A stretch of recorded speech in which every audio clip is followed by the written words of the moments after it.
Assalamualaikum warahmatullahi wabarakatuh. Bismillahirrahmanirrahim. Tabarakalladzi nazzalal furqana ala 'abdihi liyakuna lil 'alamin nadhira. Allahumma shalli wa sallim wa barik ala sayyidina Muhammadin wa ala alihi wa sahbihi asma'in, amma ba'du.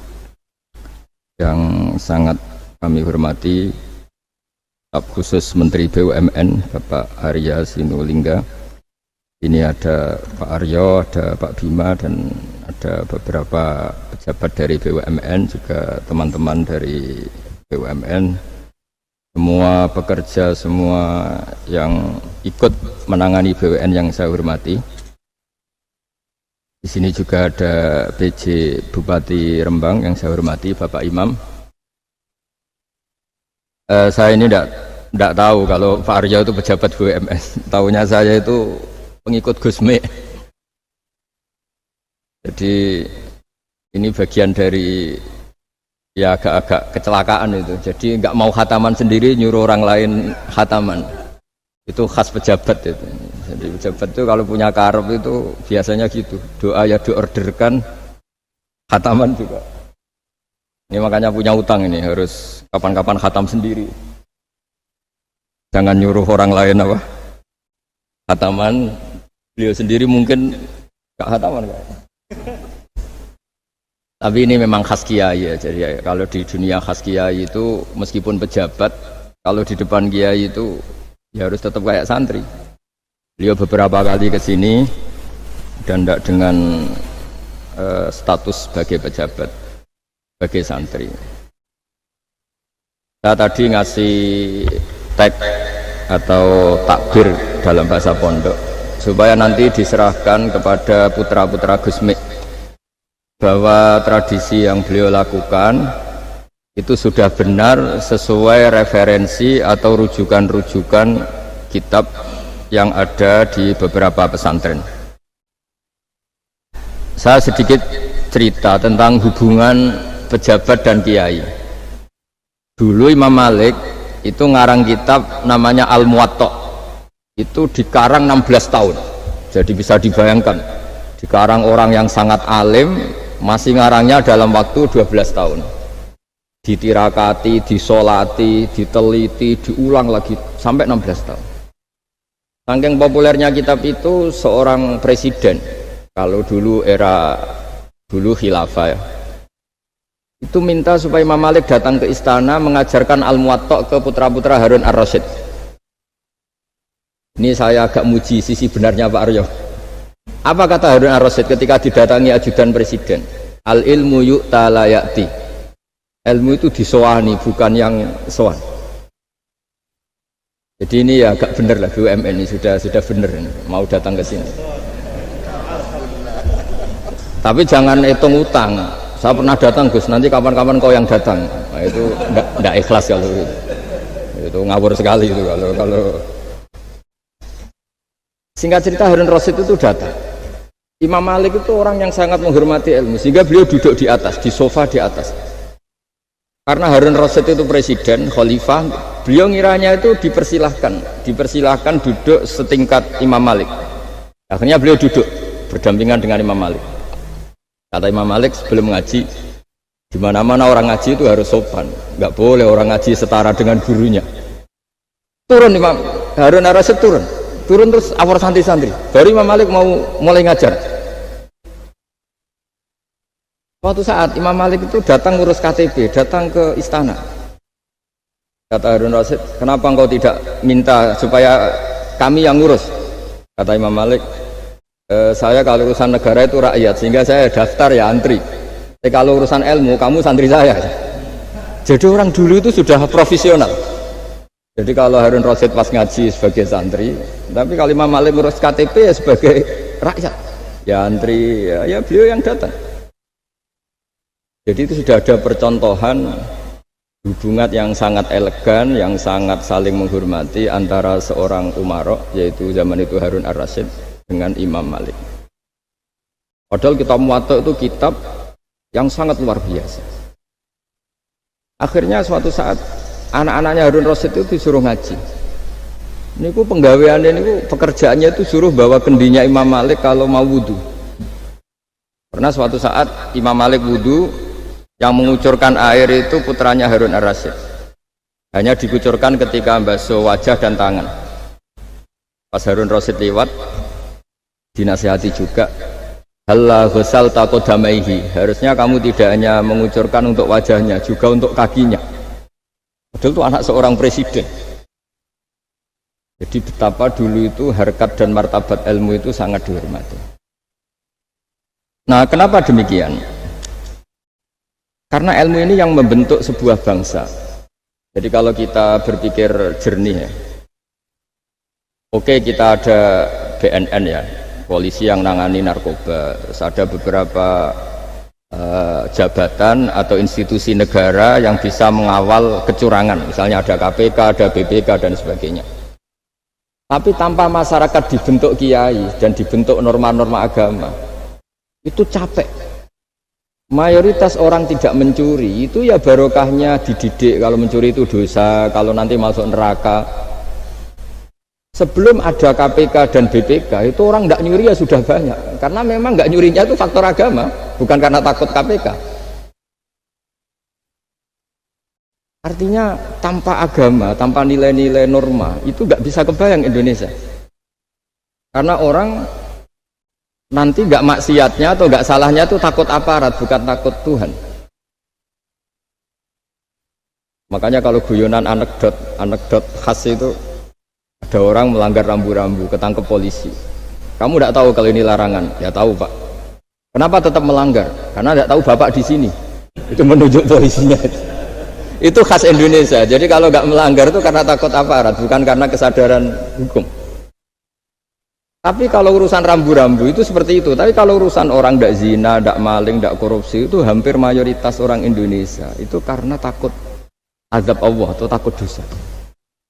Sehingga di desa terbelakang yang nggak terjangkau polisi atau di daerah-daerah yang sangat terpencil, itu perilaku leluhur, yaitu tidak nyuri, tidak zina, tidak apa, itu ya tetap jalan. Karena mereka memang dididik oleh agama.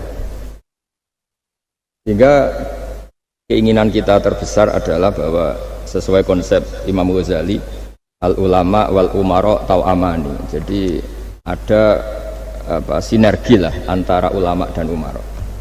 Dulu biasa raja-raja itu ngaji sama ulama. Tapi ulama juga biasa antri di kerajaan untuk ngurus administrasi negara. Jadi beliau-beliau ya bisa sebagai rakyat, tapi juga sekaligus sebagai guru. Karena beliau-beliau ini orang-orang yang bisa menanggalkan egonya. Lalu kenapa kerajaan dulu itu begitu kuat? Ada contoh paling populer dalam mengelola negara, yaitu Umar bin Khattab. Itu Sayyidina Umar bin Khattab. Itu bajunya, jubahnya itu ada 12 jahitan, saking jeleknya itu. Jadi saking jeleknya itu 12 jahitan. Ada pernah seorang kiai yang cerita, ketika Baitul Maqdis itu ditaklukkan oleh pasukan Umar, itu beliau harus naik unta dari Madinah sampai Yerusalem. Karena kerajaan yang ditaklukkan itu membayangkan Umar itu seorang presiden, seorang khalifah, pasti wah. Itu ternyata pas sampai gerbang Yerusalem itu Umar itu yang nuntun unta. Karena ketika unta itu hanya satu, sama pengawalnya bilang, saya mau naik unta asal gantian. Ya 2 kilo Umar naik, 2 kilo ajudannya yang naik, sampai lepas mau pintu gerbang itu pas giliran Umar yang nuntun. Kata ajudannya, kali ini jenengan yang naik saja. Enggak, saya enggak mau bohong. Dia yang disambut ya ajudannya. Karena ajudannya pakaiannya lebih bagus dan Umar pakai tadi jubah yang berjahit 12. Jadi betapa orang-orang dulu itu ketika jabat itu malah tasawuf. Karena tadi dipandu oleh agama. Setelah itu ada beberapa sahabat yang usul, ada pesta gitu karena ini hari kemenangan. Kata Sayyidina Umar, Inna Allaha ta'ala ayyara qauman faqala adhabtum thayyibatikum fi hayatikumud dunya wastamta'tum biha. di antara kritik Allah kepada orang-orang yang enggak benar adalah jatah kenikmatan kamu sudah kamu habiskan di dunia, maka di akhirat sudah ada jatah. Maka kata Umar, astabqi thayyibati, jatah-jatah kenikmatan saya biarkan utuh, maka tidak saya nikmati sekarang. Nah makanya ini saya sekaligus minta sama BUMN, pokoknya gak usah ngundang saya, ribet. Selain ribet ya soalnya ngaji saja. Nah ini jadi kiai itu ya bingung, ya sering dihormati orang, dicucuk, kadang disangoni. Kalau kadang ya mikir, nak jatah kuntek terus piye. Makanya saya tuh ya sering ngebis, ya biasa saja hidup saya. Karena saya tidak ingin jatah saya ini habis. Tapi kadang-kadang orang itu ingin berlebihan menghormati kiai. Saya berkali-kali bilang, ketika ada orang menghormati saya itu yang repot saya. Yang menghormati benar karena menghormati kiai. Tapi kiainya yang masalah kan. Kalau tidak bisa ngelola hatinya jadi tamak, jadi ribet. Makanya ini kan ya sudah, saya tetap sebagai kiai ngajarkan ikhlas. Makanya guyonan di kitab-kitab dulu, kalau ada orang cantik sowan kiai itu kata kiainya, saya yang bingung, kamu melihat saya ibadah, saya melihat kamu masalah. jadi tapi kalau kiainya agak soleh ya enak, sama-sama seneng kan. Masalahnya kita ini soleh, paling enggak berusaha soleh ya. Jadi kalau Pak Aryo sowan sini itu dia benar, sudah sopan lah sama kiai, beliau pejabat sopan. Saya yang masalah kan. Misalnya saya ke Jakarta terus ingat Pak Aryo ingin difasilitasi, saya kan jadi repot. Makanya kemungkinannya kecil kalau saya ke Jakarta tak hubungin itu kecil dan tidak perlu tersinggung. Saya selama ini ya sering ke Jakarta ya biasa. Saya hampir per 3 bulan atau 4 bulan datang ke pondoknya Pak Kures. Ya jarang hubungi pejabat. Ya sudah, kalau mau ngaji aja. Nah, kenapa saya menekankan ikhlas? Karena ini kan acara khataman. Di antara pokok dari ajaran Quran adalah wa ma umiru illa liya'budullaha mukhlishina lahuddin. Jadi kalau sudah berani beragama ya kita harus ikhlas. Dan saya berkali-kali bilang ikhlas itu mudah, harus dilatih. Saya berkali-kali memberi analogi itu gampang sekali. Lama sekali kita bilang kalau yang putih itu putih.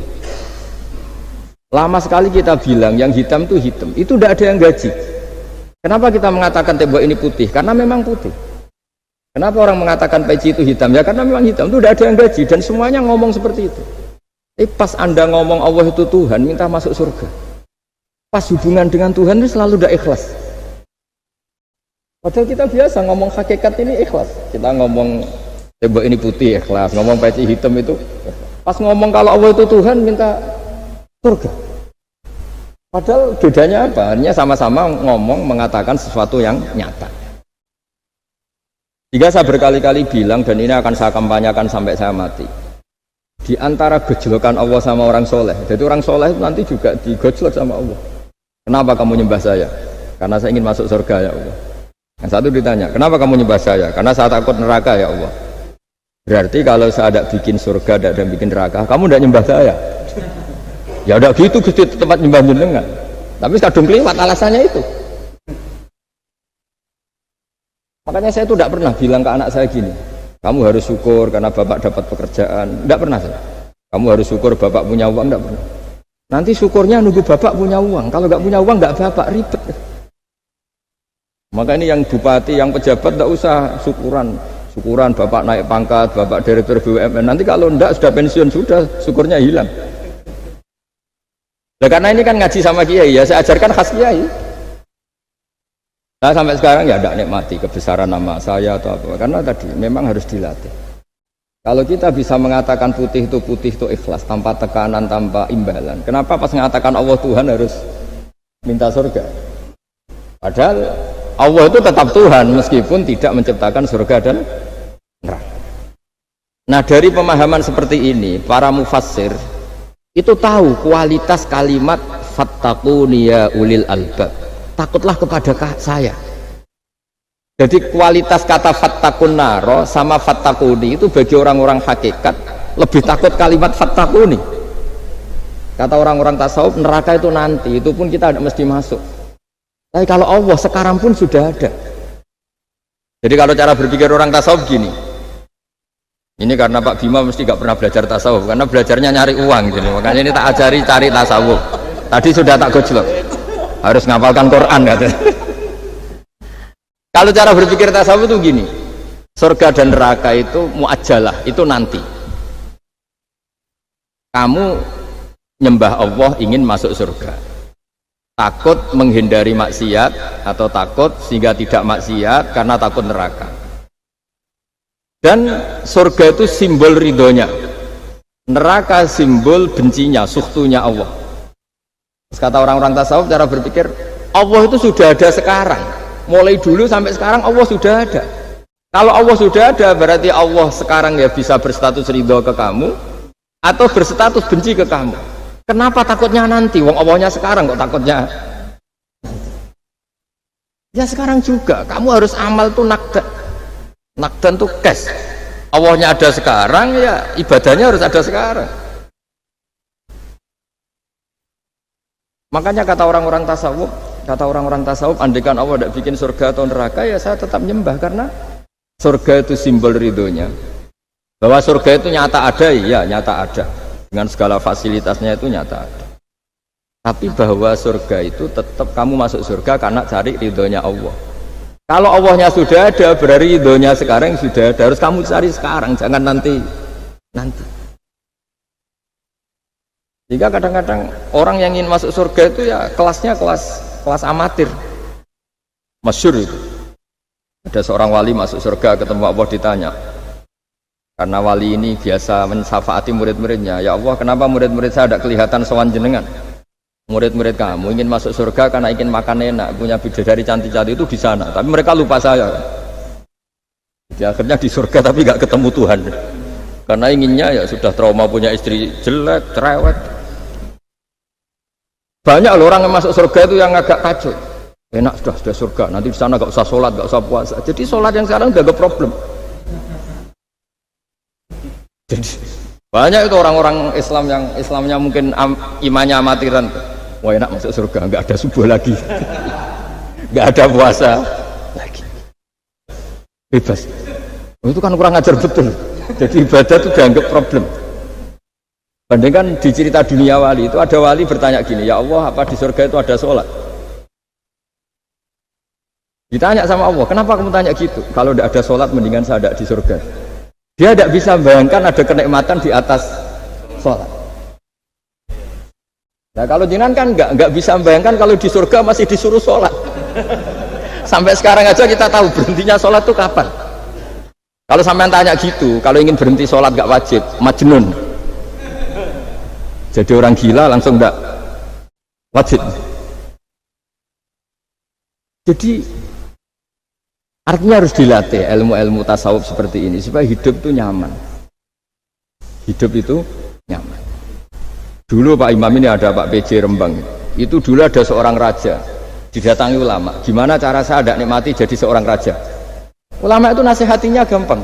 Diomongin gini Pak Arya. Pak Raja, kalau kamu di Sahara, di padang Sahara, kemudian Anda kehausan. Kalau tidak minum satu gelas air Anda mati. Apakah?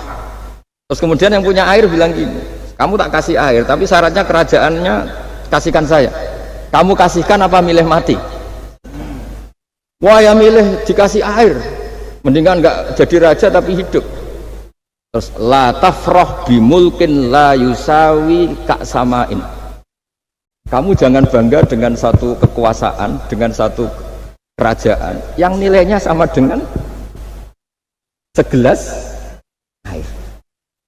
Akhirnya dia terjadi raja yang soleh karena ternyata apa?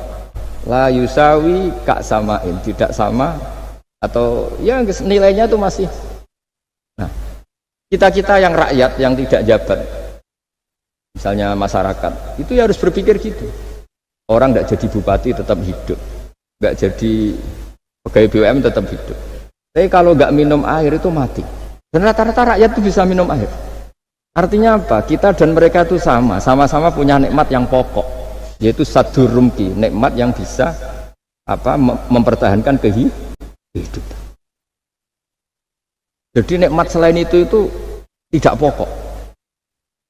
Sehingga orang itu bisa jadi wali. Jadi ini resep jadi wali. Jadi wali itu udah harus tirakat dalail terus gak pernah makan nasi itu enggak, itu keberatan. Jelas sebagai ibu enggak mau itu, mesti enggak mau itu. Mesti enggak mau. Itu.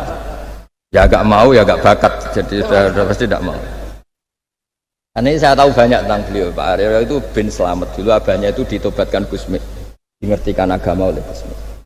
Karena beliau ingin tetap mencintai Kiai, terus korbannya saya karena Gusmi meninggal, terus mahabbahnya diarahkan ke saya. Jadi saya berdoa supaya diarahkan ke banyak Kiai lah, supaya saya tidak jadi objek sasaran ya. Nanti juga repot ini. Saya itu sering disewani orang dari Kalimantan, Sulawesi, saya ingin idolakan jenengan, saya ingin dekat dengan jangan.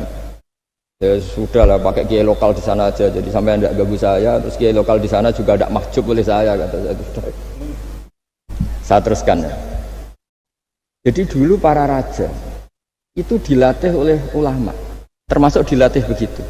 Kamu punya kamar 1000, kalau tidur per 5 menit ganti kamar, karena eman sudah dibikin kok nggak dipakai. Tidak juga, punya kamar 1000 yang dipakai hanya satu. Ngapain punya 1000 yang dipakai hanya? Punya baju satu lemari yang dipakai hanya satu. Apa mentang-mentang bajunya 5 terus pakai rangkepan sampai 5. Punya mobil 5 yang dipakai ya satu. Jadi orang dulu itu dilatih sebegitu. Sehingga dulu itu tidak ada raja kecuali punya penasihat. Zaman belum Islam ada resi, kalau setelah Islam ada ulama. Sehingga mereka bisa menertawakan kerajaan. Maksudnya dianggap biasa. Ada seorang raja ditanya ulama, khas seorang raja itu apa? Merintah tidak bisa diperintah. Terus si ulama ini tiap pagi itu datang ke atas gunung, cari tempat paling tinggi terus mutola'ah kitab. Setelah mutola'ah kitab ya wasik ya, kayak saya kalau belajar ya asik. Ngalah-ngalahin jagungan sama pegawai BUMN kalau saya sudah belajar. Terus dia bilang, enaknya apa jadi raja? Saya di sini nggak ada yang memerintahkan saya, berarti saya dengan raja sama. Dan kelebihan saya juga tidak ada yang ganggu. Kalau raja masih banyak yang ganggu. Artinya bisa mengolah. Kalau sekarang enggak. Banyak kiai yang melihat pejabat itu kayak gimana? Wong kok mulyane ngono. Buka pintu aja enggak pernah. Mulyane kayak gitu. Yang jenis ini dia rugi, sudah iri, enggak punya kenikmatan sendiri. Ulama dulu itu bisa mengelola kenikmatannya sendiri dengan cara seperti itu. Makanya masyhur Sayyidina Ali itu kalau malam itu diantara sebab beliau tambah dekat sama Allah. Itu diantara wiridannya itu bukan kayak wiridan kita itu enggak. Wiridannya begini. Ya Allah, kafani izzan an takuna li rabban wa kafani fakhran an akuna laka abdan. Kita sebagai manusia ini sudah sempurna, punya Tuhan engkau. Tuhan yang maha dahsyat, maha top. Kayak apa nyesalnya saya kalau punya Tuhan hanya sebuah batu. Hanya pahatan batu, atau Tuhan yang mati, atau Tuhan yang kelaparan. Wa kafani fakhran an akuna laka abdan, dan saya ini bangga karena jadi hambamu. Jadi orang dulu itu nyembah Allah itu tidak harus dengan kalimat subhanallah akbar, tapi punya kesimpulan yang menjadikan mereka ini nyaman dengan Allah. Abu Yazid Al-Bustami itu diangkat jadi wali setinggi-tingginya, itu diantaranya itu kalau wiridan bilang gini, ya Allah, kenapa engkau ngasih makan saya? Ini aneh. Kenapa engkau ngasih minum saya? Itu aneh. Di mana-mana orang memberi itu ada kepentingannya. Misalnya majikan, bayari karyawan karena ada kepentingannya. Malah kalau di fikih itu agak absurd. Fikih itu hubungan suami istri itu agak kacau kalau dalam fikih. Lelaki itu tidak wajib nafkah istrinya kalau tidak ngasih. Jadi kayak agak-agak transaksi. Dan istrinya punya hak nggak mau diajak kalau nggak dikasih nafkah. Jadi makanya dulu Mbah Mun tuh kalau ngajar saya fikih itu ngajari wong perhitungan. Jadi maksudnya wong ambek bojo kok perhitungan. Tapi di mana-mana hubungannya orang tuh begitu. Wong kenal kiai, nak orang meloro kiai diatur ngene iki ora marem. Singkat cerita Bu Yazid itu ya Allah, engkau zat yang luar biasa, engkau tidak butuh saya tapi ngasih saya. Ini fenomena aneh. Di mana-mana orang ngasih itu ada kepentingannya, apalagi pilkada. Wah, itu tambah banyak kepentingan. Artinya dia bisa mensifati Allah dengan cara yang nggak kebayang orang lain. Allah itu tidak butuh kita. Tanpa kita sudah jadi Tuhan, tapi ngasih kita. Apa ya Allah alasan engkau mengasihi saya? Wong saya engkau tidak butuh saya. Di mana-mana orang ngasih itu kan karena butuh.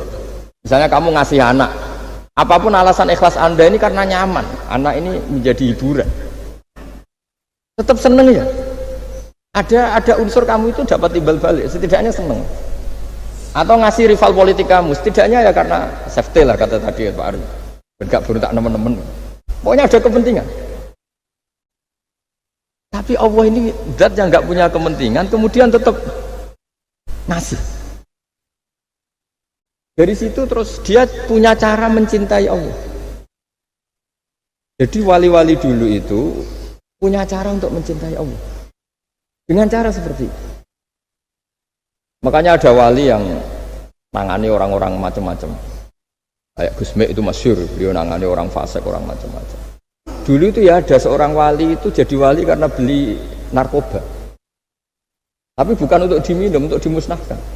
Tapi kalau sekarang nggak mungkin karena narkoba harganya sudah miliaran, triliunan. Kalau dulu mungkin. Jadi ceritanya itu kampung dulu kan terpisah-pisah oleh gunung, oleh apa. Singkat cerita si wali ini setiap ada bandar narkoba dulu pakai Homer kalau dulu arak dibeli sama dia, dibeli terus setelah agennya pergi dilarungkan pokoknya dibuang begitu terus.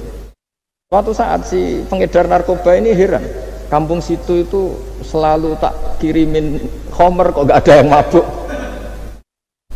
tapi dibayar cash. Malah si orang ini meninggal wani, ternyata dia tidak ingin kampungnya itu mabuk sehingga dicegat di jalan supaya Homer ini tidak sampai ke kampung.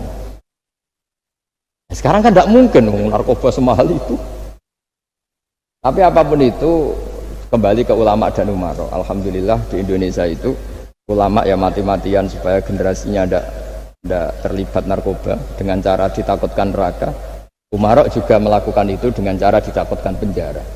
Ini yang kita sama-sama ulama wal umaro tahu aman. Kita kerjasama dengan kapasitas masing-masing.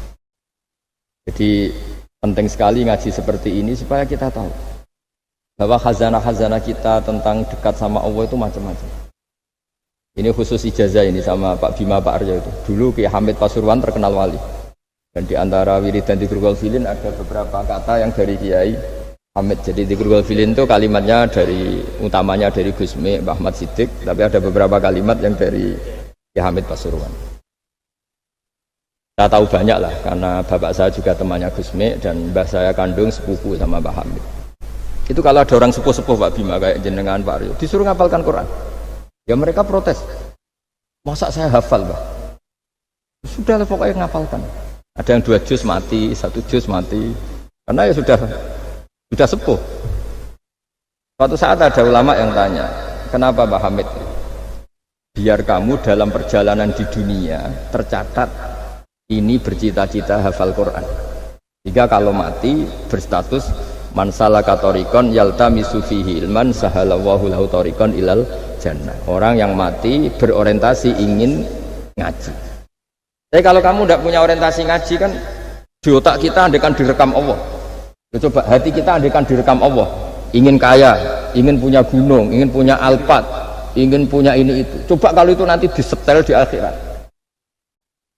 Tapi kalau kamu ingin ngapalkan Quran kan setidaknya pas disetel udah keren. Ingin hafal Quran meskipun tidak hafal-hafal gitu. Ingin hafal itu tapi meskipun nanti kalau malaikatnya drengki ditambahin meskipun. Tapi insya Allah malaikat tidak ada yang drengki. Tapi andaikan kita nanti tidak punya cita-cita ngaji, itu rekaman kita hanya itu, ingin mapan, ingin kaya, ingin menguasai dunia. Betapa malunya kita kalau rekaman itu kita dengar di depan Allah.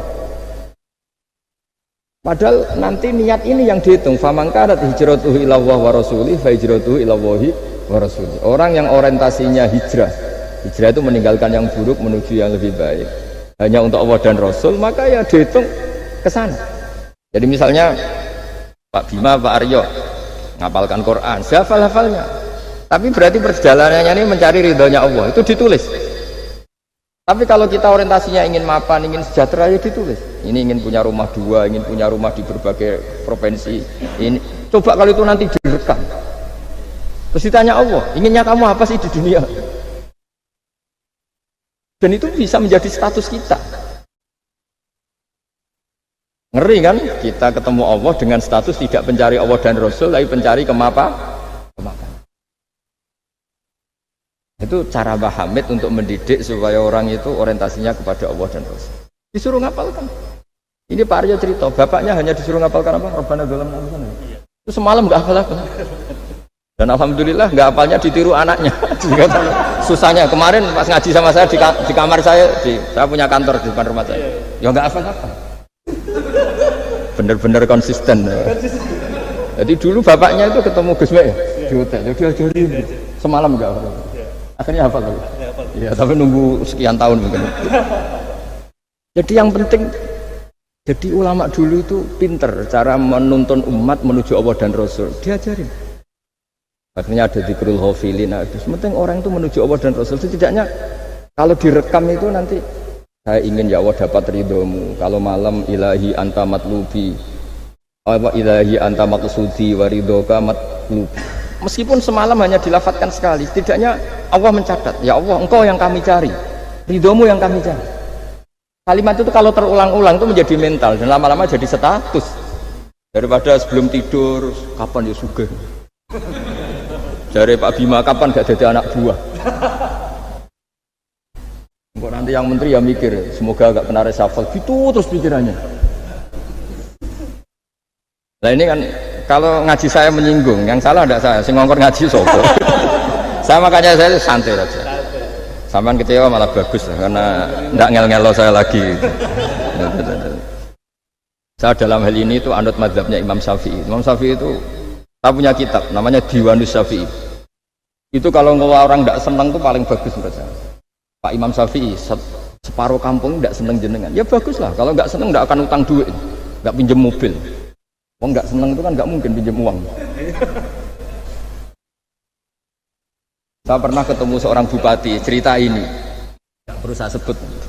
Bupati aktif. Setelah saya cerita ini, terus saya ingin ketemu jenengan empat mata. Setelah ketemu saya lucu. Saya akan cerita. Di antara wasiat bapak saya itu unik Pak. Ngelola wong gedeng enak, sing ribet itu ngelola wong seneng. Jadi ngelola orang benci itu mudah. Yang ribet itu ngelola orang senang, itu mahal sekali. Itu dulu saya tidak paham. Bareng kenal wong seneng ngel-ngelno. Nah sing ra seneng kan sudah selesai. Akhirnya Imam Syafi'i dan separuh kampung ini tidak seneng jenengan. Ya bagus lah. Mereka tidak akan utang saya, minta tolong saya.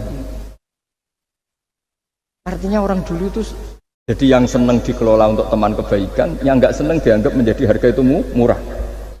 Singkat cerita terus bupati ini datang ke saya cerita. Yang jelas gak bupati Rembang, ya ada cerita di bawah beduk. Cerita, iya Gus. Rival politik saya ketika saya kalahkan itu selesai. Tapi mitra politik nganti saya kira berber. Jadi orang dulu itu segampang itu ngelola kehidupan. Artinya yang seneng ya penting, kita butuh mitra. Yang gedeng ya nggak apa-apa lah. Barokahnya gedeng itu tidak ganggu anda kan. Asal sing gedeng aja dukun santet ribet itu kalau nanti dijajal. Ketika Imam Syafi'i diceritain orang yang tadi nyium tangan jenengan, yang sama jenengan diluk hormat, di luar itu memaki-maki jenengan. Kata Imam Syafi'i, baguslah. Berarti saya wibawa, di depan saya tidak berani. Jadi beliau seenteng itu melihat dunia. Jadi orang dulu itu makanya mereka gampang jadi wali karena radhiyallahu anhum wa radu an. Jadi orang yang melihat Allah itu sudah ridho ya sudah. Nabi Musa itu kekasih Allah, kalimullah. Itu orang Israel, itu yang gedeng yang ngel-ngel, yang seneng yang ngel-ngel, malah paling ribet kalau ngadepi orang Israel. Singkat cerita Nabi Musa itu bilang gini, ya Allah kasih saya ijazah. Yang dengan ijazah itu orang terbungkam semua, tidak bisa ngeritik saya, tidak bisa mencibir saya, tidak bisa ngata-ngatain saya. Jawabnya Allah itu lucu. Ya Musa, hadza syai'un lam asna'hu li nafsi, fa kaifa asna'hu bika. Aku pangeran sing salah paham akeh, apa meneh kowe mau nabi. Aku iku pangeran sing salah paham mbek aku akeh. Jadi saya ini Tuhan. Yang cara pandang tentang saya keliru itu saja banyak, apalagi kamu. Mestinya saya yang terbebas dari disalahpahami. Padahal Nabi Musa aku itu pangeran, ya darani anak di bojo, ono sing darani aku fakir, ono sing darani aku kikir, macam-macam. Orang Yahudi itu kalau rezekinya baru sempit itu bilang ini Tuhan kikir sekali. Sampai Laqad sami Allahu qala alladziina qalu innallaha faqir. Artinya pejabat juga gitu, kalau salah kebijakan juga dihujat. Ini tidak mensejahterakan rakyat. Itu kalau lapor Allah jawabannya gitu, kamu pejabat salah pahami ribet, saya Tuhan saja disalahpahami. Jadi orang dulu itu segampang itu ngelola hubungan dekat dengan Allah. Jadi pakai rasa.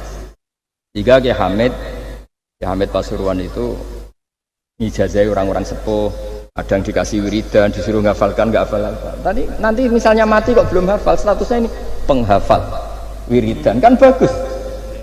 Daripada ngapalkan, saya ingin punya rumah kayak yang di Singapura. Berarti Anda menghafalkan bentuknya, pernak-perniknya. Bila perlu Anda menghafalkan nomor arsiteknya siapa.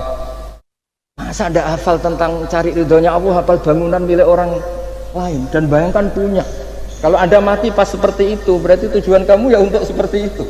Itu famangkana hijratuhu ila dunya yusibuha aw imra'atin yang kihuha fa hijratuhu ila ma hajara ilaih. Jadi nanti kita mati itu distatuskan sesuai komitmen kita ingin apa, itu status kita. Jadi kalau kita ingin punya rumah mewah kayak yang di Singapura, kayak yang di Amerika, kayak di Eropa, itu terekam di otak kita. Terus kita ngapalkan arsiteknya namanya siapa, itu di rumah mana. Terus kita angen-angen ada arsitek yang kita bawa ke sana supaya niru. Untuk kita loh, untuk pribadi, nggak tahu saya kalau nanti untuk negara, nanti dibantah BUMN. Untuk negara gimana? Mungkin masih mendingan kalau untuk negara. Kalau untuk pribadi, singkat cerita akhirnya kiai-kiai dulu itu bikin gerakan hafal Quran sama orang-orang sepuh yang jelas secara lahir tidak akan. Tapi butuhnya adalah ini sudah punya perjalanan menuju ini. Menuju ini yang nanti menjadi status. Jadi misalnya Pak Imam ini PJ Rembang beberapa kali ngaji misalnya, statusnya gitu. Ini ngaji sama Gus Baha, ini ngaji sama siapa. Ditulis, dan itu statusnya karena keinginannya memahami itu. Ya dunia sambil lewat saja. Tapi kalau kebalikannya, urusan dunia detail, arsiteknya siapa, bangunan gini habis berapa, kalau kurs rupiah berapa, untuk pribadi, itu detail. Pas urusan ngaji sekenanya, kadang sampai punya guru aliran sesat apa nggak tahu, karena pas urusan akhirat sekenanya, akhirnya sedapatnya, ternyata ada guru, ada kiai tapi dukun. Saking sekenanya urusan akhirat, tapi kalau urusan dunia detail. Makanya banyak orang ditipu oknum ya, oknum yang sebenarnya agak kiai tapi ngaku kiai, sebenarnya dukun. Itu saya kadang ya senengnya itu betapa mereka diingatkan urusan dunia nggak pernah ketipu, kok urusan akhirat ketipu. Berarti apa? Urusan dunia detail, urusan akhirat nggak detail. Sampai dukun bermacak kiai saja sudah bisa nipu. Sementara kontraktor asing yang mau nipu tidak bisa karena dia ngerti detail jejak rekamnya apa gitu. Tapi kalau nyari kiai sekenanya, lu ini tidak nyindiri ngomong fakta. Ya, cobalah itu diangen-angen lagi. Terus ini yang terakhir, ini khusus pada teman-teman saudara-saudara kita yang nangani khatamannya Gusme. Saya tadi ngasih naskah ke Pak Aryo supaya sampai ke beliau-beliau. Saya yakin beliau-beliau sudah punya, tapi supaya ini tambah mantap bahwa kita saling menguatkan. Ini saya baca ya. Ini kitab yang dipakai referensi tim lajnah penerbitan mushaf Arab Saudi dan seluruh dunia, termasuk saya. Jadi tradisi khataman kita, tadi kan kita bicara khataman. Ya saya ulang lagi, tradisi khataman kita itu kan justru ditutup dengan wa ulaika humul muflihun. Ya. Jadi tidak minal jinnati wan nas, tapi diakhiri wa ulaika humul muflihun. Jadi khataman kita misalnya minal jinnati wan nas, biasanya yang baca Quran terus baca Fatihah, terus awal Baqarah sampai wa ulaika humul muflihun. Nah tujuannya adalah supaya kalau khatam itu memulai lagi. Ya kalau langsung an-nas minal jinnati wan nas berarti dia bangga dengan berakhirnya baca Quran. Pertanyaannya, dengan Anda ketemu Allah, seneng ya jagunganmu aku sebar. Betapa buruknya kita jadi hamba. Kayak kita dulu ketika ngaji, Nah baru hure ngajine wis bar. Berarti nganggep guru itu problem. Makanya bangsa Indonesia itu ya agak lambat pinter karena sekolah juga dianggap problem. Pas masuk merengut, waduh sekolah. Pas bubar seneng, waduh wis sekolah. Jangan-jangan kita sholat juga gitu, ono adzan, waduh wis adzan. Jadi ini belum makam wakurroto ini bis sholat. Padahal cirinya orang baik itu menikmati sholat itu. Ciri utama suka ilmu ya nikmati pelajaran. Enggak, ini pelajaran bareng guru. Waduh, udah gitu matematika lagi. Waduh. Nah, kita baca Quran harusnya asik karena di situ munajat sama Allah. Ketika selesai harusnya nyesal. Waduh, baru asik sama Allah kok sudah selesai. Dan Allah punya alasan untuk menyalahkan kita karena kita misalnya baru seneng-senengnya pacaran misalnya kan tidak mau akhir. Kenapa pas seneng Allah seneng berakhir? Nanti kalau kamu ditanyakan gitu tidak bisa jawab. Nah pakai analogi itu makanya jangan pernah merasa akhir kalau baca Quran. Minal jinnati wan nas, terus baca Fatihah terus memulai lagi. Wa ulaika humul muflihun. Sebagai bukti ya Allah ini khataman sementara tapi saya akan berlanjut lagi terus dimulai betul. Jika ijazah kiai-kiai kuno kalau orang haji atau umroh itu supaya kuat haji lagi, kalau ijazah kiai kuno itu sederhana, disuruh ngomong gini, bah Ka'bah ini saya mau pulang miliki rumah nanti kesini lagi daya gitu sudah Pak. Jangan setelah selesai ibadah haji seneng karena mau pulang, berarti ibadah dianggap problem, rumah dianggap segala-galanya. Jadi itu ada filosofinya. Nah, ternyata tradisi seperti itu mudawwan. Mudawwan itu dibukukan. Ya saya baca ini di kitab Ghisun Naf'i karangan Imam Waliwah As-Sofakusi. Saya baca saja. Nanti yang ngerti bahasa Arab biar diartikan sendiri, yang nggak ngerti nanti saya bantu. Takmilun. Nah, ini khusus para hafid tadi yang ikut khataman, mohon didengarkan. Takmilun fi masaila tata'allaku bil khotmi. Al-ula sabatan nasu anil maki min riwayatil bazi wa kumpul wa ghairihima annaman qara'a wa khotama ila akhirin nas qara'a al-fatihata ilal muflihun min awalil baqarah wasa al-amalu bihada fi sa'iri biladil muslimin. Jadi mulai dulu kalau orang khataman itu ya An-Nas, Fatihah, terus wa ulaika humul muflihun. Dan cara seperti itu wasa al-amalu bihada fi sa'iri biladil muslimin.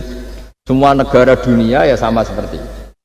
Hanya tradisi yang dilakukan bapak saya sampai semua guru-guru kita, guru Quran, termasuk yang di Jantiko dulu, sama si dulu namanya Jantiko, lama-lama mantap ya.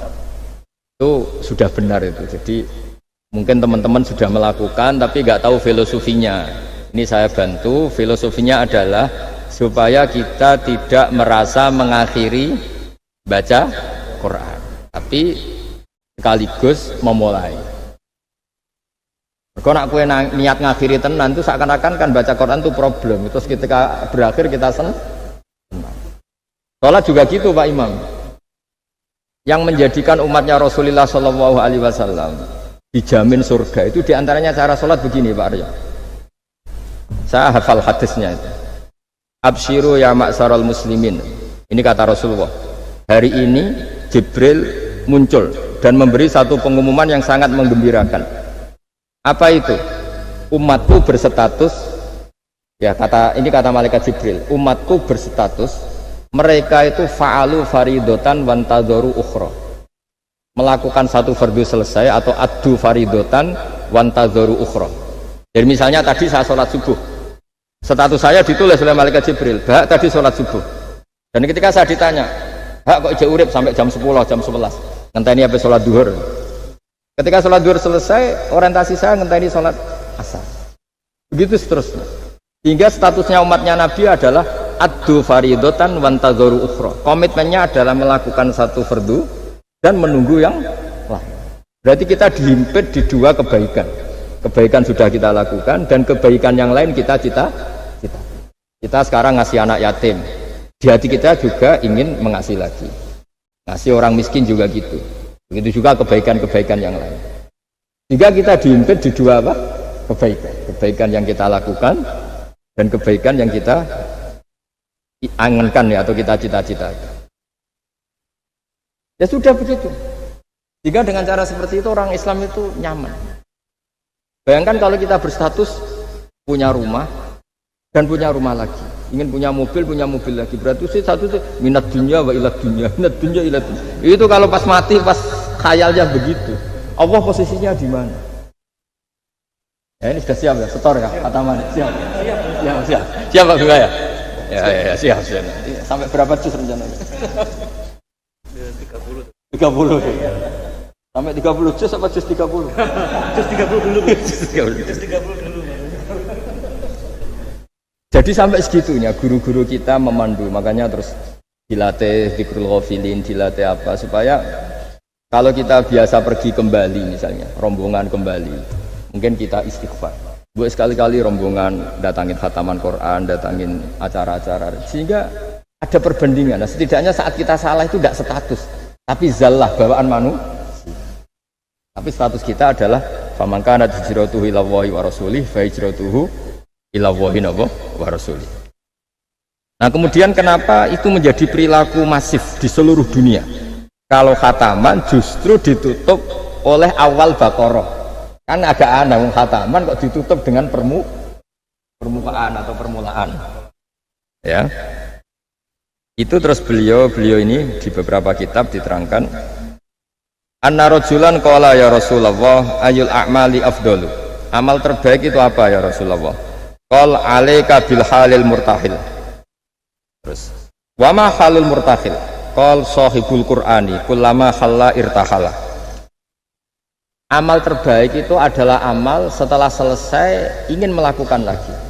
Apa itu? Orang yang menghafalkan Quran atau membaca Quran atau khataman Quran setelah selesai langsung dimulai lagi. Nah, ini di sini diartikan kullama faragha min khutmatin syara'a fi ukhra. Jadi satu khataman selesai kemudian lanjut lagi. Ya kan kalau kita misalnya orang kaya ke Singapura wisata, kan langsung mungkin sudah punya brosur lagi, mungkin mau ke New Zealand atau apa. Kenapa pas urusan khataman ndak itu? Jadi manusia itu yang benar gitu. Jadi ya kira-kira gitu.